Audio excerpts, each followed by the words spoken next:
Juan Kapitulo 6, versikulo 35. Si Jesus miingon kanila, "Ako mao ang pan nga naghatag sa kinabuhi. Ang muari kanako dili nagayod gutomon, ug ang mutuo kanako dili nagayod uhawon." Ang mga puno Pan sa kinabuhi. maglikon unta sa mong pagtuo o gagaka kami sa pagtuman sa imong mahal nga kasuguan. Ang ginuma na kaninyo. Santo si Ebanghelyo sumala ni San Mateo. Unya nang lakaw ang mga Fariseo, naglalaw sila pagpatay kang Jesus. Sa pagkadungog ni Jesus tiini, mibiya siya ni adtong dapita, pumikuyog kaniya ang daghang mga tao. Giayo niya ang tanang mga masakiton, o gidid-an sila pagpanugilon may tungod kaniya. Aron matuman ang giingon ni Propeta Isaías. Ang Diyos nag-ingon, "Ani ako ang sulugoon nga akong gipili, ang akong gihigugma o gikahimut-an. Kaniya pakunsauron ko ang ako ang espiritu, o isangyaw niya ang ako ang kabubuton ngadtos tanang katawhan. Apan dili siya magilalis ni misinggit, ni mohimo siya masaba nga pagigpulong sa kadalanan. Dili siya niya balion ang bawog nga magabugang, ni pulungan niya ang nagasawop nga mga sanga. Magpadayon siya sa iyang buhat hangtod nga patunhay niya ang hustisya. Ug siya mahimong paglaom sa tanang katawhan." Ang Ebanghelyo sa Ginoo. Pasalamati ang Ginoo kay siya maayo, ang iyang gugma mulungtad hangtod sa kahangturan. Pasalamati ang Diyos sa tanang mga Diyos, ang iyang gugma malungtaron. Pasalamati ang Ginoo sa mga Ginoo, ang iyang gugma balungtaron.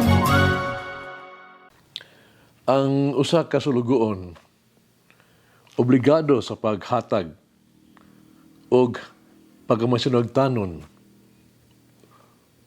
o pag-alagad sa iyang agalon. Gikan sa panlantaw sa Biblia, ang usa ka sulugoon, usa ka ulipon. Giisip siya nga usa ka pribadong kabtangan sa agalon. Private property lang. Utang sa sulugoon ang tanan sa iyang agalon. Ang agalon adunay gakom sa kinabuhi o kamatayon diha kaniya.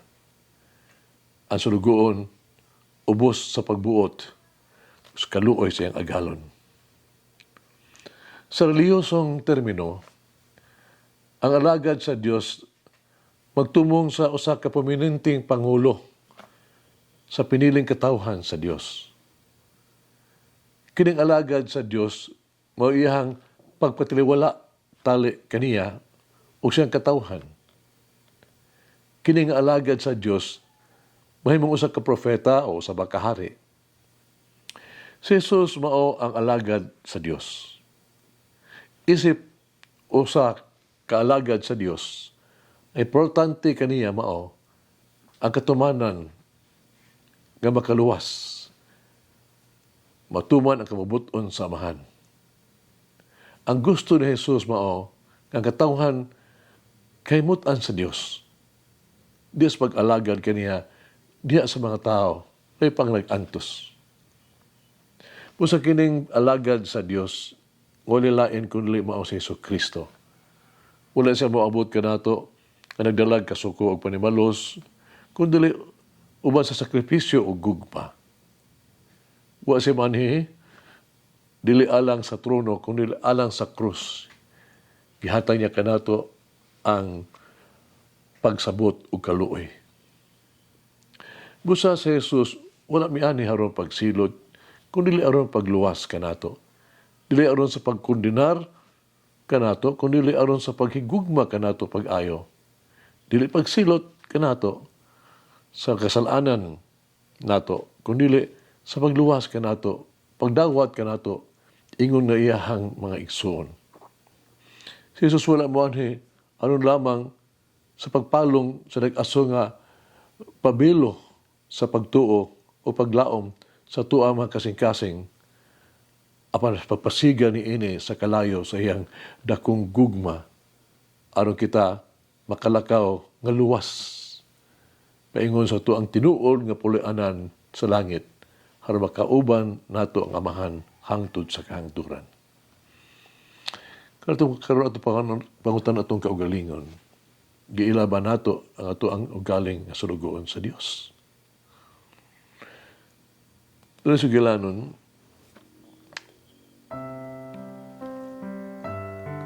dihay magsuod nga higala. Nagsabot sila nga mga ligo dito sa dagat. Pero samtang sila naglakaw sa baybayon, sila doon ay init nga panaglalis. Nag-away sila. Magani o sa higayon ni Ana, gisumbag niya. Gisumbag siya sa iyang suod nga higala. Gigit siya sa naong na igo. Wala siya mabalos. Naghilom lamang siya. Hinoon, nagsulat siya sa balas. Gisumbag ako sa akong suod nga higala sa naong. Nagpadayon sila sa paglakaw. O nagkasambot sila nga mga ligo sa dagat. O sa kalit, dako, kaayo nga balod, nagbanlas, kaniya. O sila may ligro nga malumos. Diha dayon, may abot ang iyang suod nga higala aron sa pagluwas kaniya. O siya naluwas. Di na mahulay na sila sa daplin, sa baybayon. No? Iyang gisulat sa bato, kini. Diya na sa bato, ang akong suod nga higala nagluwas kanako gikan sa pagkalumos. Nalibog ang iyang suod nga higala nangutana nganong isulat man siya sa balas ug dayon sa mga bato. Sa mitubag, kung adunay usa ka tao nga makasala kanimo, kinahanglan nga andam ka sa pagpasaylo ug pagkalimot niini. Usa gisulat to kini sa balas diin ang mga balod dali lang makapapas niini. Pero kung usa ka tawo mubuhat nimo og maayo, ato kini angang hinunduman kanunay ibutang kinatos ng kasing-kasing.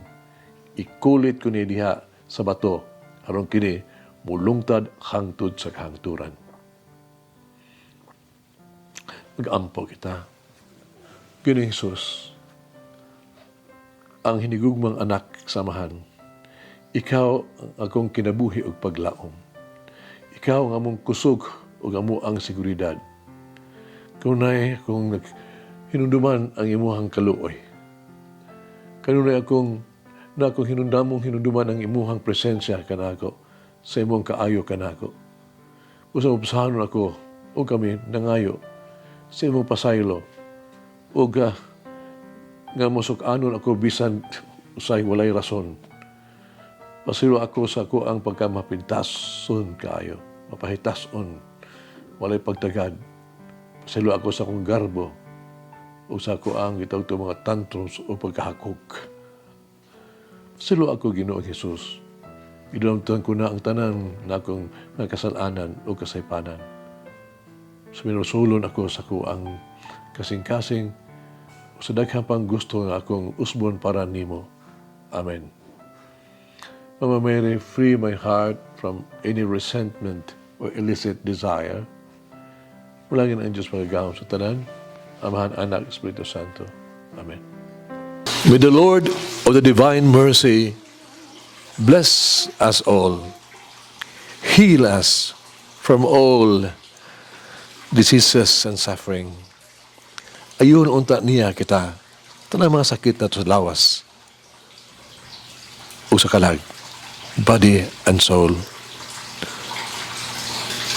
In the name of the Father, the Son, and of the Holy Spirit.